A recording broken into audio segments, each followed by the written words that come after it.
नमस्कार विद्यार्थी मित्रमैत्रिणींनो. आज आपण इयत्ता 8वीचा मराठी विषयाचा अभ्यास करणार आहोत.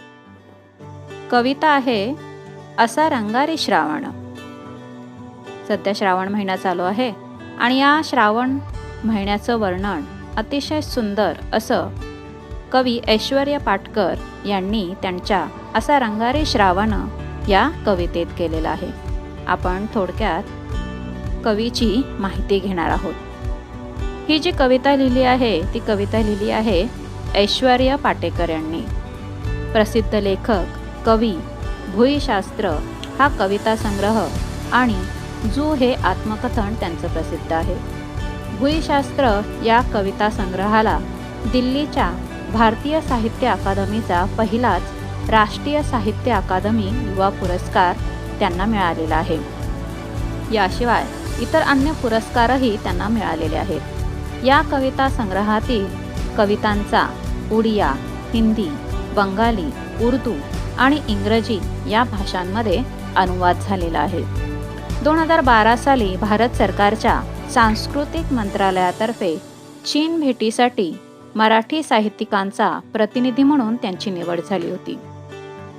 कवितारती, अनुष्टुप, साधना, किशोर यासारख्या विविध नियतकालिकातून कविता, कथा प्रसिद्ध त्यांच्या झालेल्या आहेत. आपण जी त्यांची ही कविता बघणार आहोत, असा रंगारी श्रावण. काय आहे बरं या कवितेमध्ये? श्रावणात केवळ निसर्ग फुलून गेलेला नसतो, तर माणसाचे जीवनही सण, उत्सव आणि विविध क्रीडांनी गजबजून गेलेले असते. श्रावण रंगात सारे रंगून जातात. ही जी कविता आहे या कवितेमध्ये श्रावण महिन्याच्या निसर्गातील विलोभनीय बदलांचे सुंदर असे वर्णन कवीने केलेले आहे. आणि ही जी कविता आहे ती कविता लहान मुलांचं किशोर नावाचं जे मासिक आहे त्या मासिकामध्ये ऑगस्ट 2017 मध्ये प्रसिद्ध झालेली होती. चला तर मग आपण पाहूया असा रंगारी श्रावण. असा रंगारी श्रावण रंग उधळीत येतो. असा रंगारी श्रावण रंग उधळीत येतो. सृष्टीचागा चित्रकार हिरव्या देखावा रेखितो. सृष्टीचागा चित्रकार हिरव्या देखावा रेखितो. श्रावण महिन्यातील निसर्गातील विलोभनीय व मनोहर दृश्यांचे वर्णन करताना कवी असं म्हणतात की श्रावण हा रंगांचा जादूगार आहे.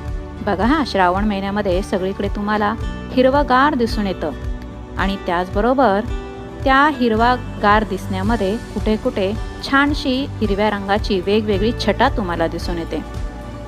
झाडांवर पानं, फुलं अगदी हिरवी गच्च छान अंघोळ केल्यासारखी, पावसामध्ये अंघोळ केल्यासारखी हिरवीगार दिसून येतात आणि मधूनच कुठेतरी नवीन पालवी फुटलेली दिसते.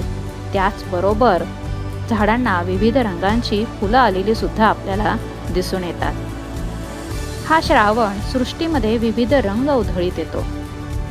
म्हणूनच कवी त्याला काय म्हणतात की सृष्टीचा हा कोण आहे?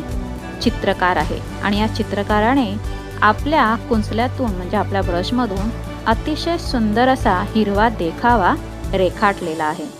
श्रावण महिन्यातच खूप सुंदर असं वातावरण निर्माण झालेलं असतं आणि हे वातावरण आपल्याला जिथे आपली दृष्टी जाईल त्या सगळीकडे आपल्याला हिरवगार झालेलं दिसून येतं.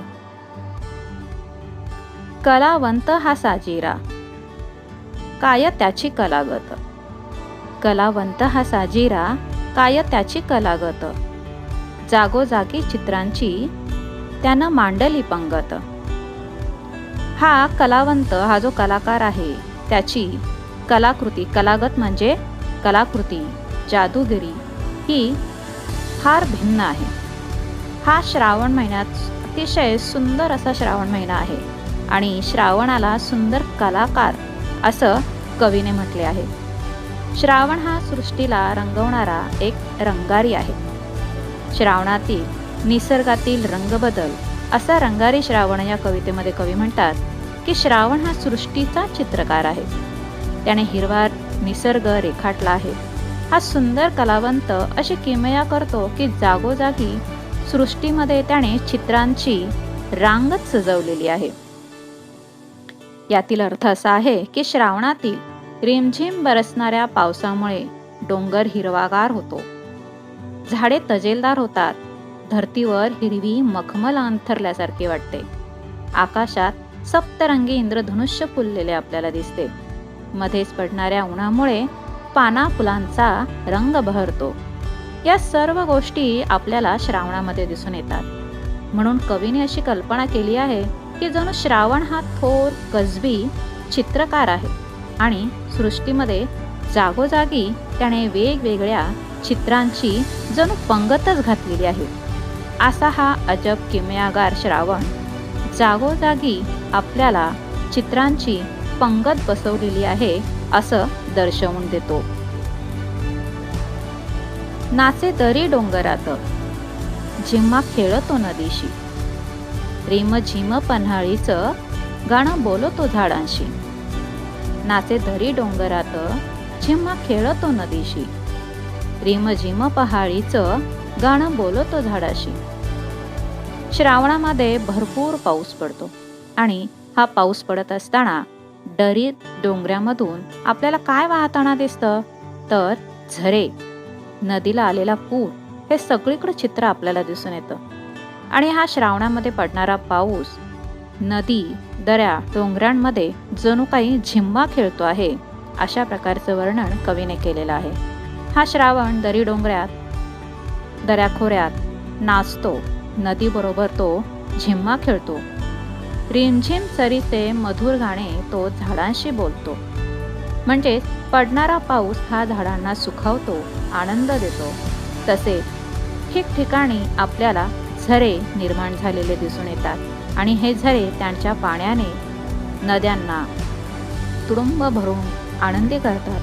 तसंच त्याचबरोबर वृक्ष, वेली, झाडे यांना आनंदी करतात, त्यांना मोहरून टाकतात. वेण्या गुंफितो वेलीच्या, वेली लाजल्या लाजल्या, वेण्या गुंफतो वेलीच्या, वेली लाजल्या लाजल्या, पाना फुलांचे पातळ थेंबा थेंबांनी सजल्या, पाना फुलांचे पातळ थेंबा थेंबांनी सजल्या. सर्वच वृक्षांना, झाडांना नवीन पालवी फुटलेली असते. वेली तर अगदी मोहरून गेलेल्या असतात, त्यांची जोमाने वाढ होते आणि त्या एकमेकांमध्ये गुंफल्या जातात. जणू काही त्यांचं वर्णन कवीने असं केलं आहे की त्यांनी एकमेकींच्या वेण्यास घातलेल्या आहे. तेव्हा वेली लाजून चूर चूर होतात, म्हणजे खूप लाजतात. मग पाना फुलांचे पातळ नेसून थेंब ठसवून त्या सजतात, नटतात, मुरडतात. म्हणजेच काय की पावसाचे पाणी त्यांच्या पानांवर पडते आणि ते पडलेलं पाणी जणू काही त्यांनी नेसलेलं पातळच आहे अशा प्रकारची कल्पना कवीने इथे केलेली आहे. झुले पोरींना झुलाया असे टांगतो झाडाला, झुले पोरींना झुलाया असे टांगतो झाडाला, देतो झुलता झुलता लय पोरींच्या गाण्याला, देतो झुलता झुलता लय पोरींच्या गाण्याला. आपल्याला माहिती आहे की श्रावण महिना हा सण, समारंभ, उत्सव ह्याने पूर्णपणे नटलेला असतो. अनेक उत्सव, सण या श्रावण महिन्यामध्ये येत असतात आणि या विविध गोष्टींनी संपूर्ण श्रावण महिना गजबजून गेलेला असतो.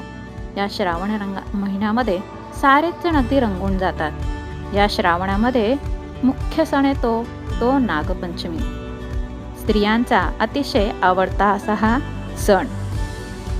श्रावण महिन्यात नागपंचमी सण हा आलेला असतो आणि या नागपंचमीला बायका नटून थटून चलगसे वारुळाला, नागोबाला पूजायाला अशी नागपंचमीची गाणी मुली आणि स्त्रिया गात गात पूजा करतात.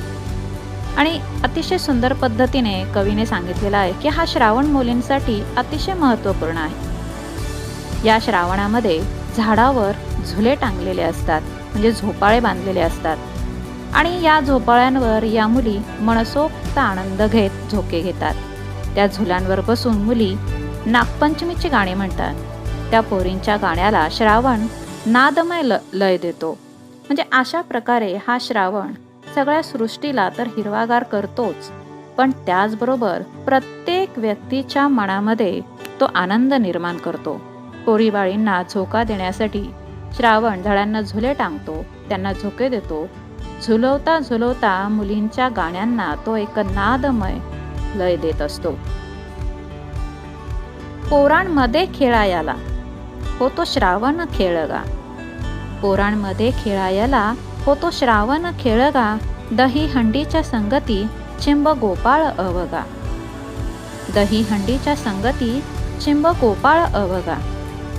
लहान मुलांच्या खेळामध्ये श्रावण हा त्यांचा सवंगडी होतो, खेळगडी होतो, खेळणारा एक गडी होतो.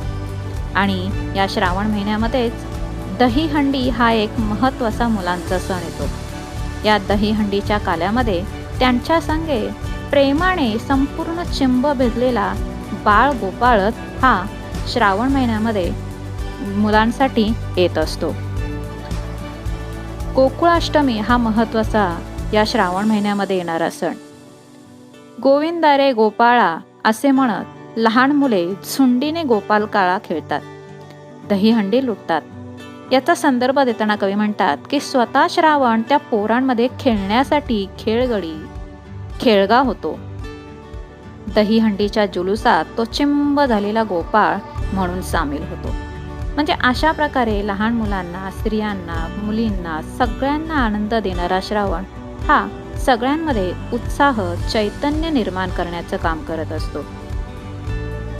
पावसाचं घर कसं लख उन्हात बांधतो, पावसाचं घर कसं लख उन्हात बांधतो, खोडी काढून खट्याळ झाडा आडतो लपतो, खोडी काढून तो खट्याळ झाडा आडतो लपतो.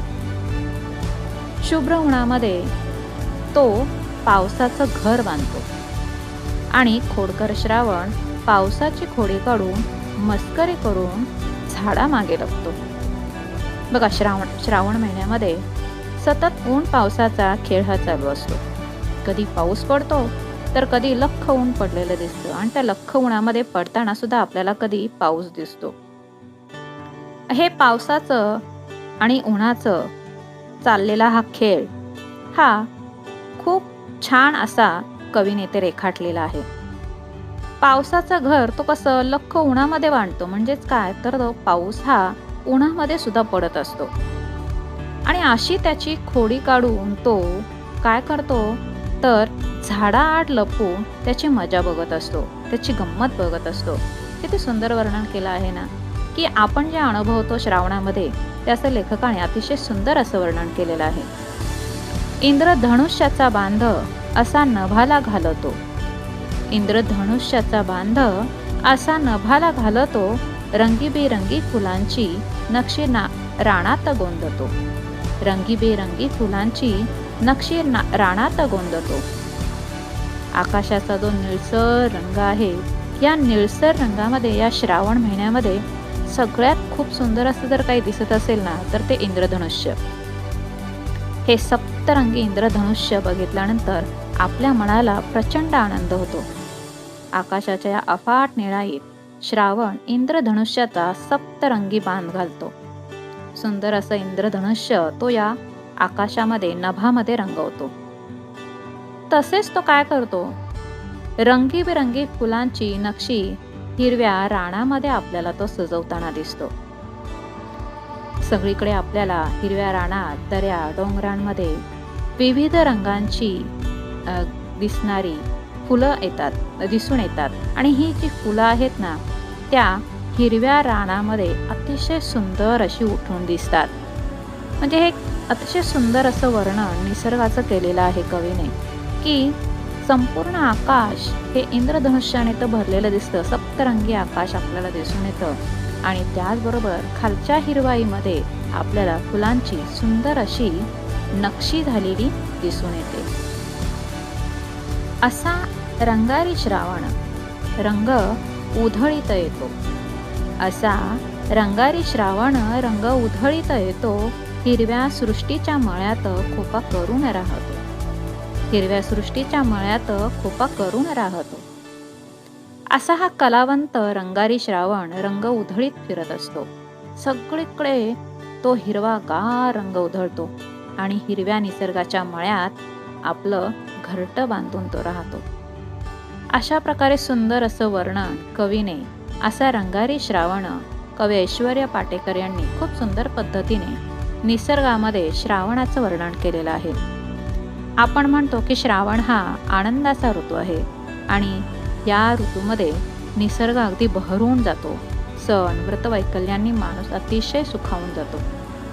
श्रावणातील या निसर्गाच्या विविध रूपांचं आणि माणसाचं आनंदमय जीवनाचं सुंदर असं वर्णन कवीने या पाठामध्ये या कवितेमध्ये केलेलं आहे.